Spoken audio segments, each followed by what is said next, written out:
All right, welcome again. My name is Tony Winston. I'm the superintendent, and we're here tonight to talk about the upcoming levy. So why are we having this meeting? Wanted to welcome anyone that wanted to come in and talk about it. Make sure that we're being transparent, let everyone know what we plan on using the money for and why we think that it's needed. And any questions that you might have, we'll discuss at the end and go from there. So, why do we need a supplemental levy? And as I was saying previously, the state doesn't provide all the funding that we need in every category. And one of the reasons, and 20 years ago was a different story. We actually had a line item for curriculum back then, but we no longer have that. And the cost of special education is such that we're using a third of our discretionary funds to provide that special education needs for our students. And that's usually where you try to find your money for your curriculums. So when we're looking at math curriculum that isn't consistent throughout the district, it's not vertically aligned right now, we want to make sure that that happens. So we need to run a supplemental levy in order to get that money for that curriculum. Other things, we want to make sure and have the best programs available possible. So our discretionary funds are used for equipment and materials and such, and in band, art, any of the music classes, musical theater, and so forth. So we want to make sure and have that.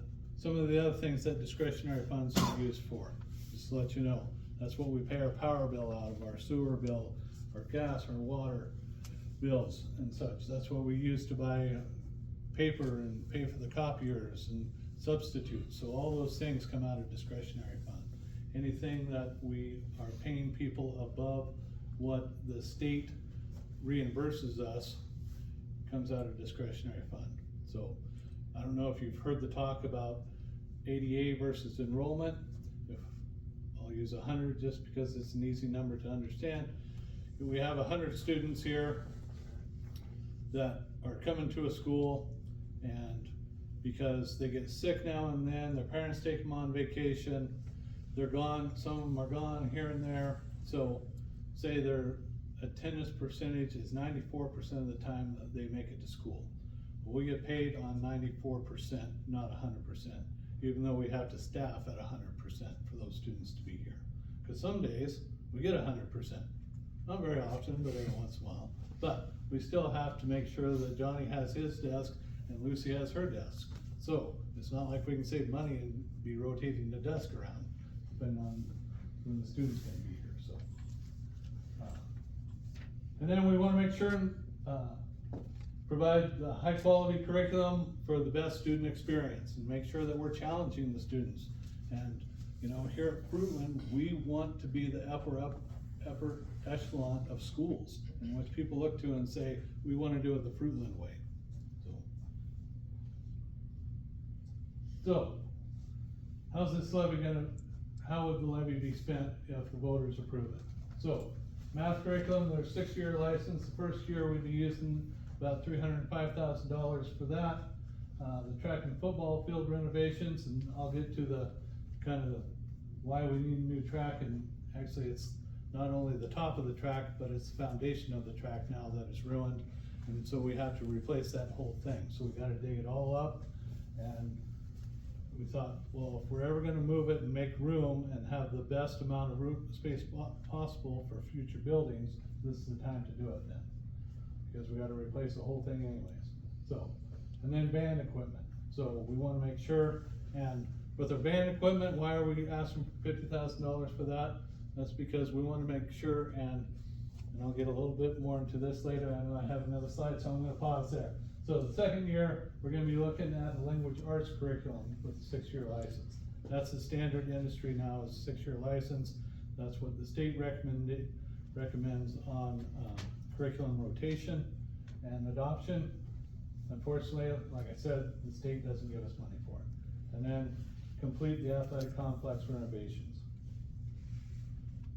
So curriculum investment. Our students deserve up-to-date materials. Right now, we live in a digital world. We don't have a digital curriculum for our math.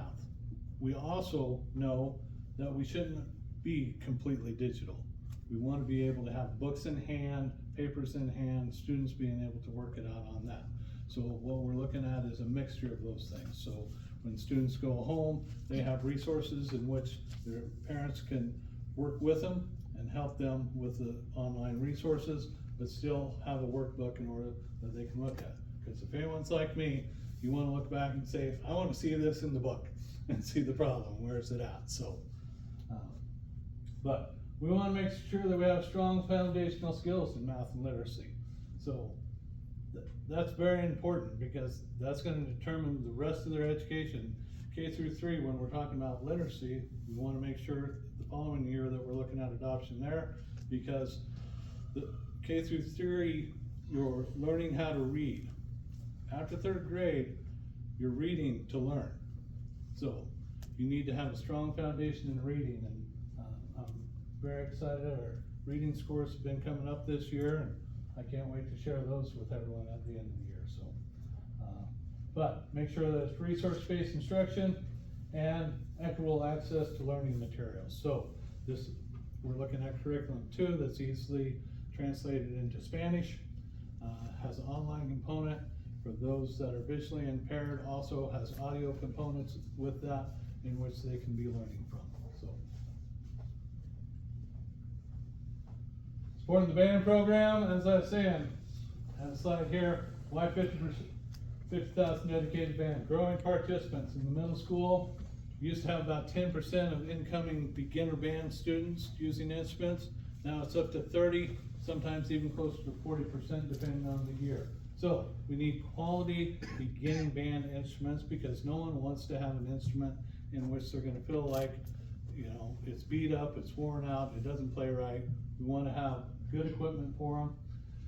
We also need to be able to repair that equipment, and for our advanced musicians in the high school, we want to make sure we have high quality instruments that can match their talents as they grow and become better. Now, will fundraisers continue for the bands? Yes, fundraisers are going to continue. That is what allows them to travel. So I know that some people are going to be like, we passed the levy, it's $50,000, how come they're still fundraising? That is all travel expense. The district doesn't pay that, the students raise those funds themselves so they can have those experiences. I wish the district could pay for it, but it is not a possibility. Facilities repair enhancement. So the track foundation is beyond repair. We gotta rip the whole thing out. You can see here, we got big foundational cracks across here. I don't know how many years ago that they tried to resurface it, 3 or 4 years ago. The cracks just came right back, so. You can see there. So some pretty big hazards there. Here's our high jump pit. You know, if you're left-handed or kicking off on your left foot jumper, you're having to go over that crack there.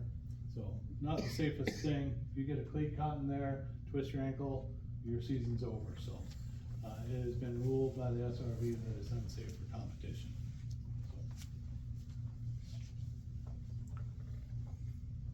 So, track and football field relocation prepares the land for a new high school. We now have a 10-year plan that we want to look into the future for. So if we move the track and football field closer where the visitor side backs up against Pennsylvania, we're not creating more traffic on Pennsylvania during the school time, it's just gonna back up against Pennsylvania there. So that will give us that whole open area then that we could put a new high school in the future, because along with new high school, it's gonna need more new parking lot, because what we'd be looking at is about a 750 student high school for future growth. And the long-term growth, that's one thing that we wanna be prepared for. We don't wanna build for what we have now, we'd wanna build for what we would anticipate in the future.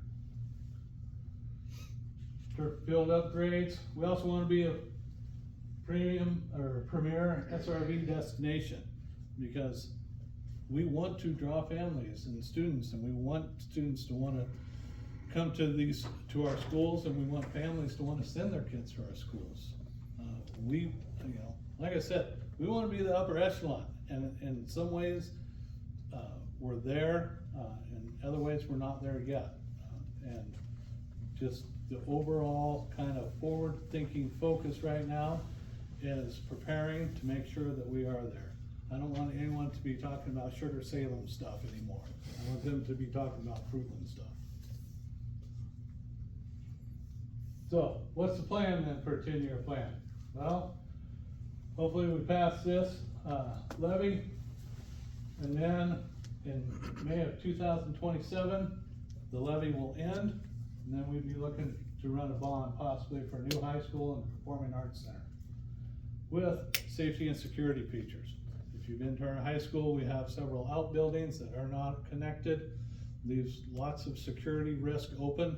We have driveways now that people use it's like a different road that people use from coming off of Kansas to go over to Iowa. So we want to end that. We're actually getting gates installed on those two entrances this summer. So, but having a high school where the rooms are inside, self-contained, we have a vestibule that people can come into and check in, and making sure that no one's getting in that shouldn't be in. I know it's sad that we have to think about that, but in this day and age, that's something that you got to think about. And then around the fall of 2029 to 2030 is when a new high school would open possibly, and existing high school would possibly be renovated, and we'd look at alternative school expansion, possible CTE programs. Some of those CTE programs I'm hoping that we can build within the new high school as well, when that comes. So this is kind of looking forward, is why we're wanting to move the track and the football field. So that's why I go through that. So what's the financial summary here? Total supplemental levy, $1.5 million per year for 2 years. Funded through House 290, funds can be used from House Bill 292, School Facilities Fund. Does anybody remember that from about 3 years ago? The legislature passed House Bill 292 that gave money in order to reduce property taxes. So they tell us how much that we're going to get right before we have to file our L2 document, which is saying how much that we're taxing the patrons of the district, and then we subtract that from what we're going to tax. So essentially, it's the legislature buying down your property tax rates. So last year, in fiscal year 25, the district received $834,928, which pretty much paid all of this last year's bond payments. Bond is going to be paid off in August, so we have the money to pay off the bond now. That's going to be paid off in August. So those funds are going to shift to then levy. So when you go to the ballot, when you go to vote, you're going to see the ballot. We cannot include any wording about House Bill 92 money, school facilities fund in that, because we don't know an exact amount. So we can have an estimate, but if you're going to put it on the ballot, it has to be exact. So we're not able to do that. So the only exact amount that we know is $91.03 per 100,000. However, $50 million was just added to the schools facilities fund during the 2025 legislature, which then is going to give us more money into that account, so we're going to get more than we did last year. So if the market stays the same, so that means our assessed property value stays the same as you currently have in this fiscal year to next fiscal year, and our average daily attendance stayed the same, that's how they divvy out the 292 money, then this is actually higher because I didn't think that I think our ADA is going to be a little bit lower than last year. So originally, the original one was $2.36. I kind of put a buffer in there because I don't want to say one thing and then people come back and say, whoa, you said $2.07. So I will say I'm estimating somewhere in between, anywhere, you know, it could be $7 to the $12 range, so, per 100,000. So what does that mean? $7.36 for a $300,000 home, you'd be paying $22.08 per year. If you had a $400,000 home of assessed value, that's what the taxing agency in the county says what your value is. You'd be paying $29.44 per year. And if you had a $500,000 home, you'd be paying $36.80 per year for the supplemental levy. Yeah. There's probably a question about, well, I thought we just passed a plant facility levy last year. We did. And we also have what's called a tort levy, in which we collect. So, the tort levy is for insurance purposes, in which is just an automatic for most school districts. So, the tort levy is $2.56 per 100,000. The plant facility levy right now is $21.24 per 100,000, and the supplemental levy would be about $7.36 per 100,000, for a grand total of $31.16 per 100,000. So, again, examples: $300,000 home, you're looking at paying $93.48 per 100 for that assessed value. For assessed value of $400,000, you're looking at paying $124.64. And for a $500,000 assessed home, $155.80 per year. So, how are we accountable for these funds? Funds are overseen by the Board of Trustees, which all of you elect. We have annual audits, and I try and put out community updates as well. Definitely will, if we pass the levy and we're doing the improvements and moving the track and stuff in the football field, those updates will be coming out along with kind of a reconciliation of how we spent, as well as all of our budgets are online and able to be viewed. And we have clear alignment with the long-term strategic plan right now. So, election day is May 20th, but early voting started today if you wanted to early vote. Voting locations, supposed to be your normal voting locations. So I know I vote over here at FMTC. I think there's a voting location over at the Catholic Church. Or if you want to do an early vote, you have to go over to the Fayette County Courthouse. So I encourage you to vote, whichever way you vote. Everyone's voice matters, so everyone should vote. So, that brings us to the questions and answer. When will that the existing plant facility levy pay off? That's in 9 more years. It was a 10-year levy. And can you describe the exact location of the future football field and track field? So, right now, we're looking at where the Grizzly Corridor is. It kind of start right there, and then go down to the Bromley's house over there. That's where the practice field is now? You're right, that's where the practice field is. And then if, we're looking at trying to figure out a way to make that a turf field so the football players can practice on that as well. And then, finding an additional field for, and then later in the evening, PCRD, I got so many acronyms in my head. PCRD can practice on that field, but we should have places too that they can still practice. So, and that's one of the things too, when I'll talk about PCRD, basketball programs and stuff, looking at the future, gym space is a premium. So adding a high school with another gym, which allows more gym space to have, is one of the things in which I think would be a benefit to the community down the road. With the money that would be coming from the state, is there a chance that next year or the following year that we wouldn't get those discretionary funds from the state? The discretionary funds we should get, if you're talking about the House 292 money. Correct. So, Right now, they're written into legislation as ongoing, as being funded ongoing. Okay. So, unless the legislature, now, I can't say that it will continue, cross my heart and hope to die, because the thing is the legislators could go back, rewrite that legislation and end it. So, and that would bump then that up to the $91.04 per 100,000. But currently, the legislation that's written is being ongoing funded.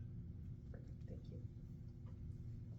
How soon would you move the football field and the track if it passes this month? We'd be looking at starting the project next spring. Okay.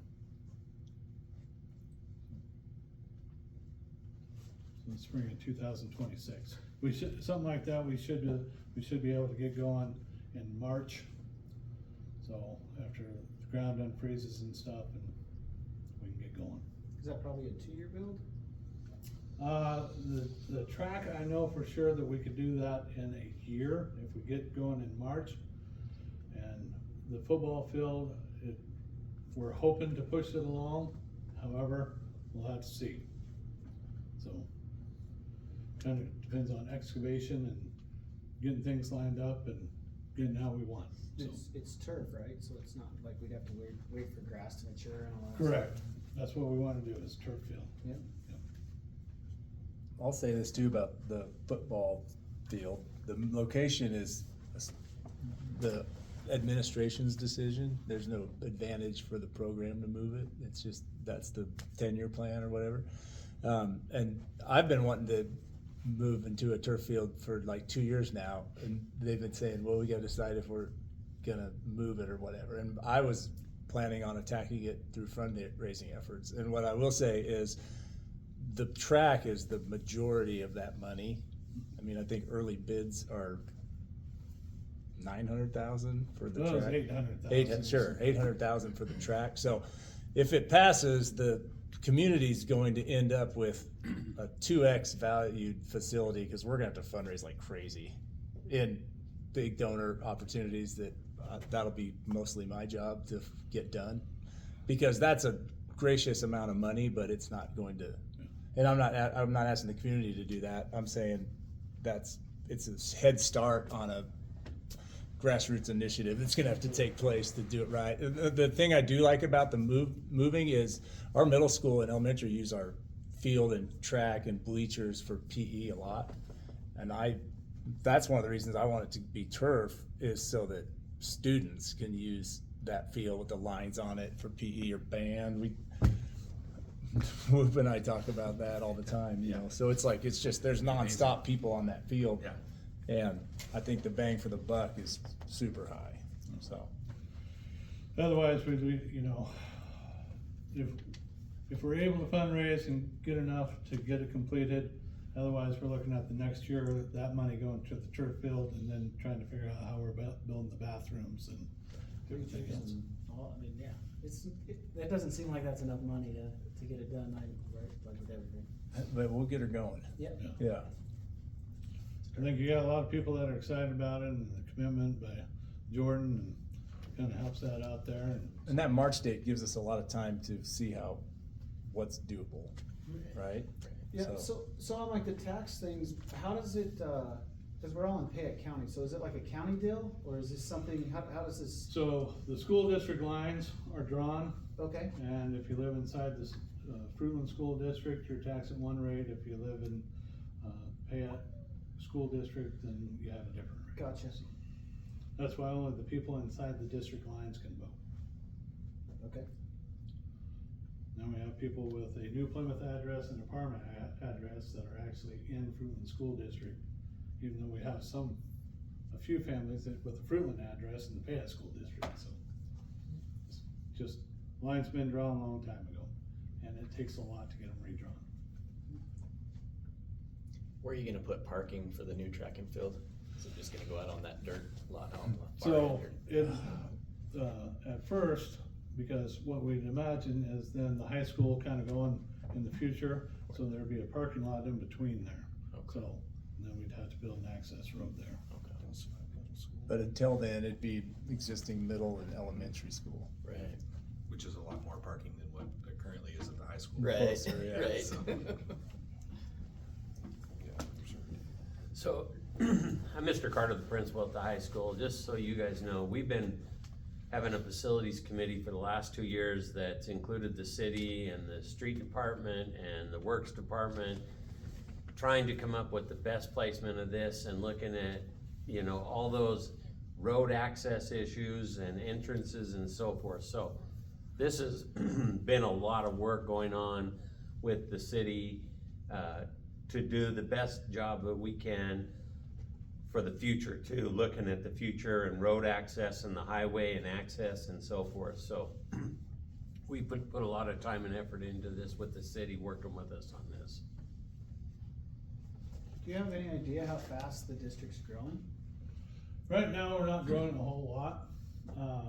I know that there's quite a few subdivisions that are put on hold though, because until the city gets the water figured out, that be put on hold, but when those start coming about, is when I think that we're gonna probably see more growth. I think the city has said, don't they have a 300 home subdivision they've talked about, but it would be in phases. Yeah. Not 300 right away. Yeah, not 301 a year.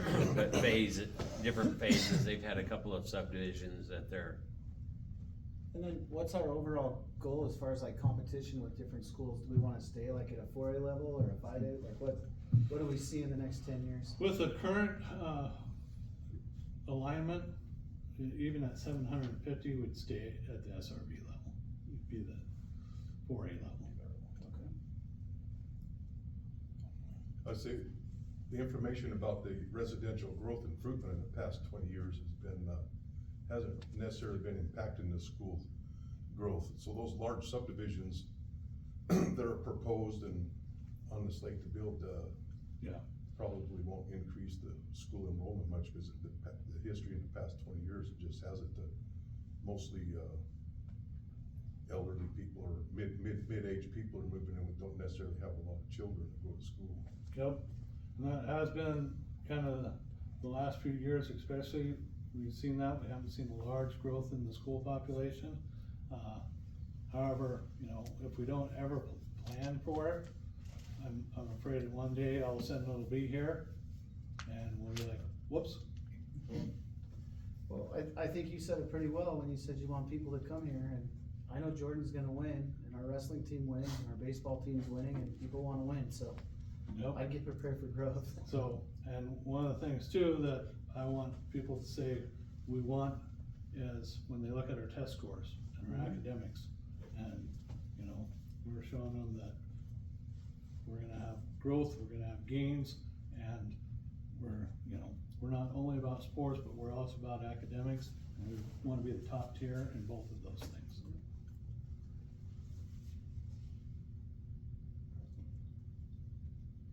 Any other questions? How much does the community know about this? Like what? Well, I sent all the mailers out to every resident in Fruitland. It's on our website. I'm gonna post a video. We'll see how good that one is, but I might have to post another one, but we'll do that. I know it was on KTVB, I was on the other day with Jairus Lewis, did a great job for us.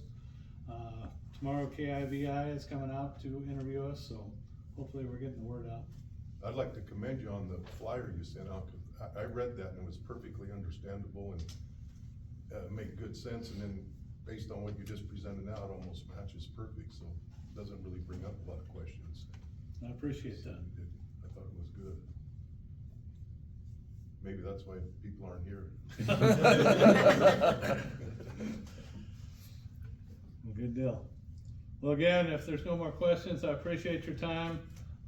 Like I said, it's spring, it's a busy time of year, but appreciate you coming out, and please remember to vote. Thank you. Thanks. Thank you.